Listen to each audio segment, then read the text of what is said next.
What's going on? What's going on? Teofimo wants that money. He wants that money. He wants $10 million in order to face Devin Haney. And watching a lot of videos, watching a lot of people, chime in about the whole situation. And a lot of people believe that by him asking for the amount of money that he's asking for, that he's ducking a fight against Devin Haney. Me personally, I got a completely different opinion about it. A couple of things here and there that I'm usually the minority in, when it comes to certain subjects, but got nothing but love and respect for everybody. And that's just my opinion. When it comes to Teofimo Lopez and Devin Haney, I know Devin Haney wants to fight, and he wants to, fight for undisputed. Basically, Teofimo's going to bring 3 belts to the table. He beat Lomachenko. He's pretty much the king of the division right now. And he's willing to do the fight with Devin Haney. But the amount that he wants is $10 million. I know a lot of people are saying, that's ridiculous. How the hell is he going to want $10 million? He's ducking the fight. Not necessarily.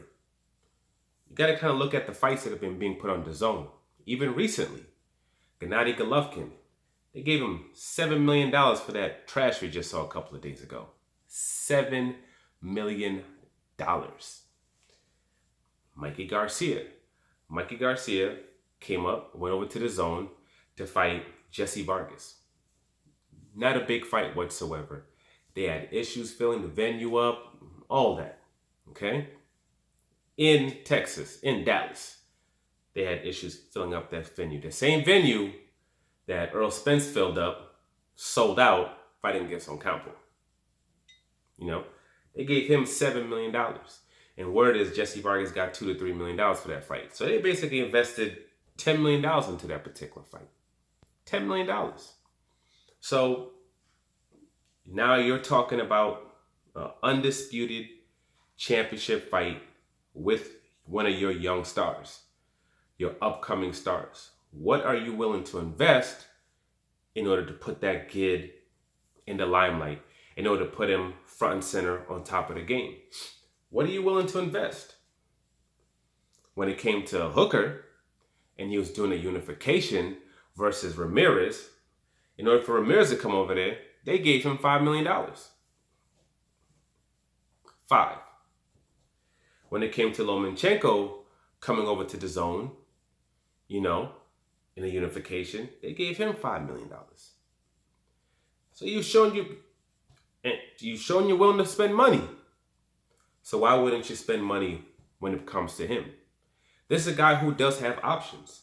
He can fight his whatever bum fight they're about to set up for him. I guess in Australia. I'm thinking what they might actually end up doing is doing a katana rematch.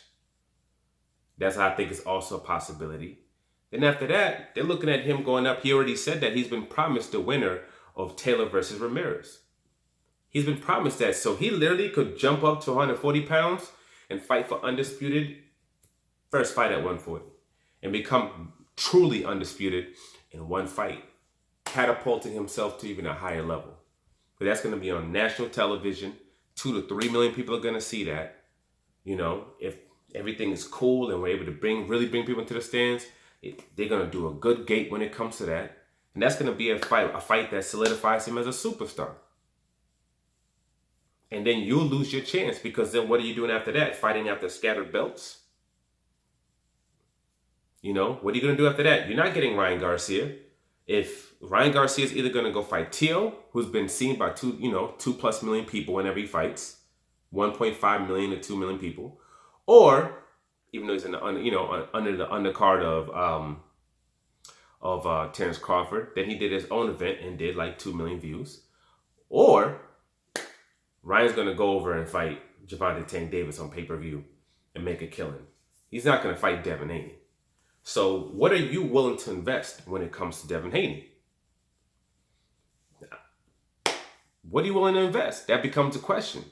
Because, you want this man, whatever plans that Top Rank has set up for him, you want him to cancel all of that.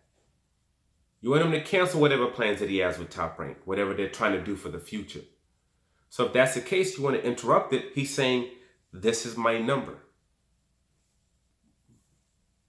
Meet his number. How much do you believe in Devin Haney? Because that's chump change if you truly believe in that kid. If you're talking about, a fight that can turn him into a star, the types of viewership that he could get, eventually the type of gates that he can get, this is basically his one opportunity. That's it. This is it.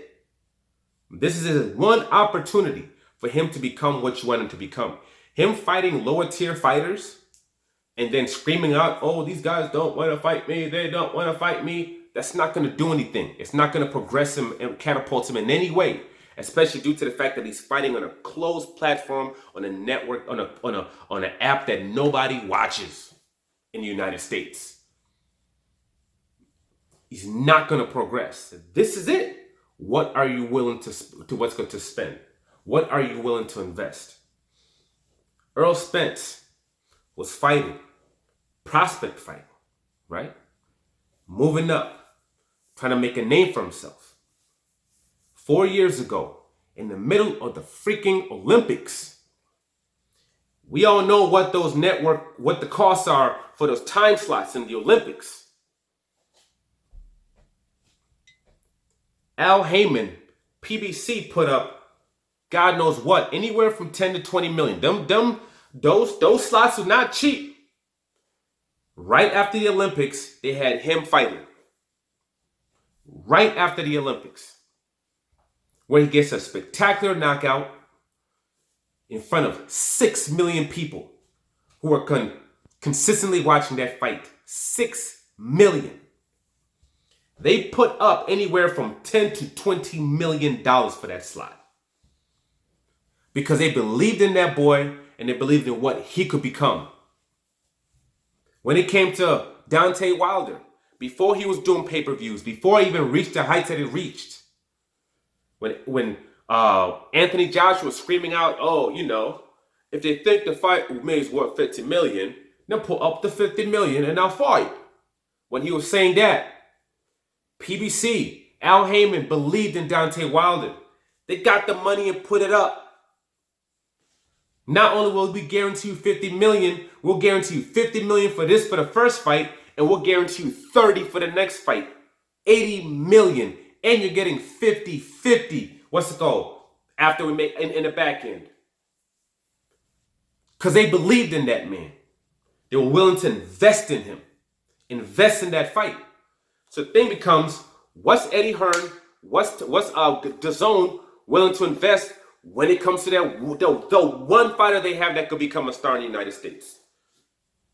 The one fighter that could get people watching that app. What are you willing to invest? Because just talking's not going to do it. Just going onto the internet and his father going to different venues and going to different platforms and talking, it's not going to do it. That Eddie Hearn plan of doing things does not work. They've tried it with multiple fighters. It has not worked. Tevin Farmer, not working.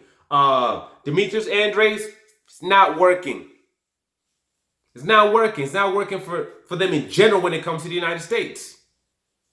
So the question becomes, what are you willing to invest? That kid has a number. It's a number that's close to what you guys have been spending on a consistent basis on ish fights. Gennady Golovkin's going to fight another trash bum in his next fight, and you're going to give him $7+ million again.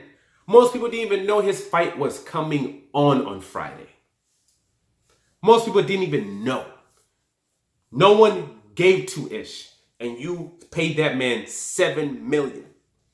So for an undisputed fight on your network, because this guy is basically saying, I'm going to give up my A side.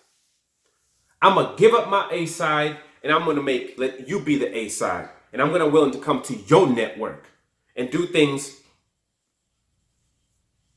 your way. And my number's $10 million. So I don't believe he's overpricing himself. I don't believe he's ducking. For what's being put forth, it's reasonable. When it comes to the things that DAZN has done in the past and has consistently been doing even now, Right now, what they're doing, it's a reasonable amount of money. So there's only one question. Forget all that is he's ducking and all this stuff. There's only one question anybody needs to ask. What is Eddie Hearn and what is the zone willing to spend and invest when it comes to that kid?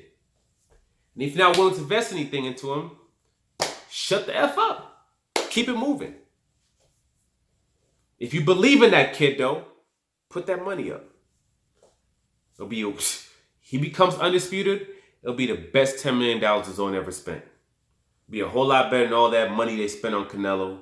All this garbage money they spent on Gennady Golovkin. $15 million 2 fights ago. $7 million for this fight. The next $7 million for the next trash fight what's gonna have them fight. Instead of doing all these bum fights that no one gives two ish about, invest in undisputed. Invest in that young man.